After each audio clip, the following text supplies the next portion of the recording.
This video is presented to the College of Criminology Forensic 3 Chemistry and Toxicology in partial fulfillment of the requirements for the degree of Bachelor of Science in Criminology. Presented by Group 1 Section C.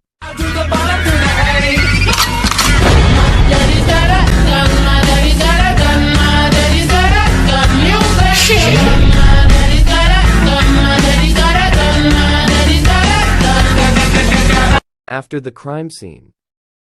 What happened, Colonel Maliwat? Why did you kill him? Di ba't kabati mo yun si Colonel Tulgana? Pinakas niya kasi misis ko eh. Ay tao sila, magsama sila sa video. Lumabas sila ng hotel. Kaya ba, proof naman eh. I have a video. Look at this. I let go of your pain. That's why I tried to kill him. Kahit na kabati ko siya. Patay ko talaga. During crime scene.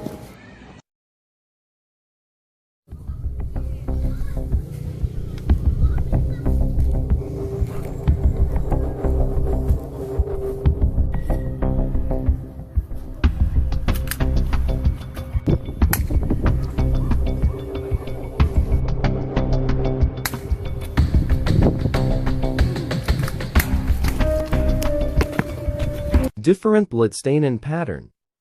So, hi guys, I'm going to show you the different blood patterns and blood stains. So first we need to follow our safety protocols, like upon entering the laboratory, we need to wear our face mask, our food wrap, and our face shield. But I'm not going to wear my face shield because, it's embarrassing. Because we don't want to destroy or contaminate any evidence in our laboratory. First blood stain.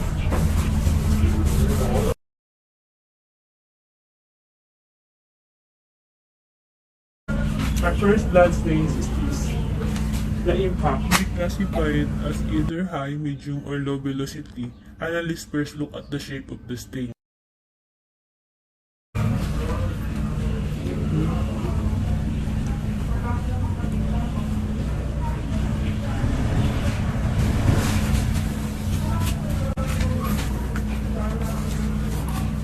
Next is the cast off. The cast off. This is the cast off. When you have something in your hand and then you clean your hands like this. Okay. That's the cast off here. The shape determines the direction of the blood was traveling. A circular stain means it hit a surface relatively straight and at a 70 to 90 degree angle. When the blood has a tail like this one, tail like this one, it will show you the direction of the blood. The blood where it came from. And the last one is this. The transfer. When you have something on your hands, then you cut it on non-bloody surface like clothes, mirrors, glass, walls, like this. Then you try to square it. Yeah. That's the transfer.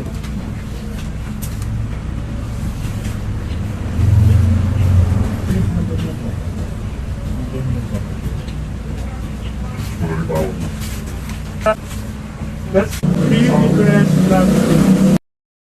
The impact, the cast off, and then the transfer. That's the three main categories. Now I'm going to show you the different blood patterns. The first blood patterns is this, the passive or drip patterns. When you drop something from 30 degrees, whether it's an object or your hands, your fingers, like you drop it like this.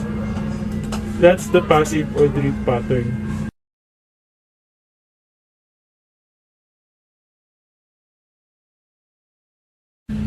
Next is the flow patterns. I'm going to show you how the flow patterns work, like this.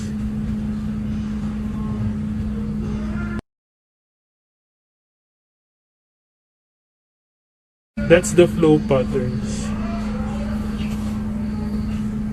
Next is, you can see the saturation pattern when you have blood on your airways, like this one.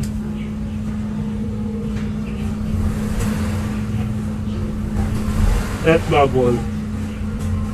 Oh yeah.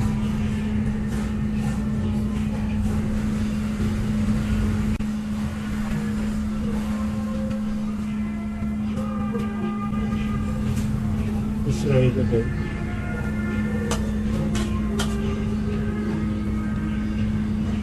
Yan.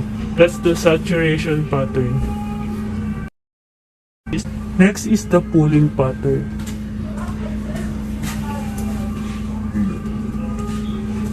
We can see the pooling pattern from the area of the victim.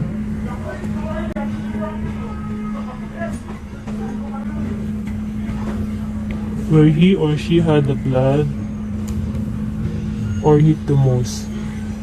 Like head and his body.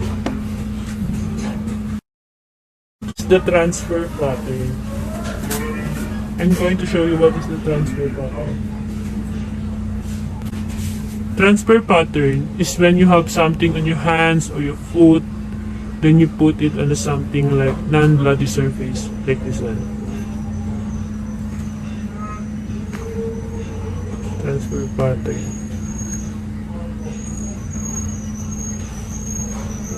That will be all. Thank you. Different blood type test. I'm going to show you how do we test your blood type. Your blood type is determined by what kind of antigens your red blood cells have on the surface. But first, we need to get a blood sample for you to examine and to determine your blood type. This method is called forward typing or sliding method. The three bottles that you see are blood typing reagent C and they are called anti-sera. Blue one contains anti-A antibody. Yellow one contains anti-B antibodies. The gray one contains anti-D antibodies. We mix your blood sample with the anti-sera and see how it reacts the A, B, O, and Rhg blood grouping. System is based on agglutination reaction, and the red blood cells carrying one of the both antigens are exposed to corresponding antibodies. They interact with each other to form inside agglutination, or clumping of blood in a piece of white paper for you to see the reaction properly. Thank you. Proper collection of evidence.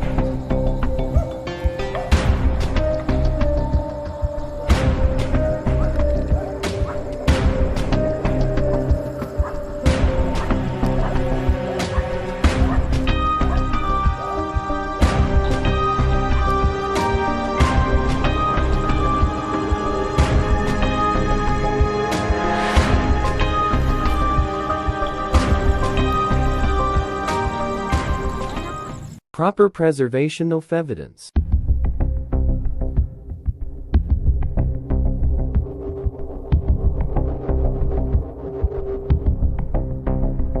When you feel down and forget your goals in this time of pandemic, do not let anyone set you astray. Trust God with all your heart. Pray and let God lead you towards your goals. Hayan din itio.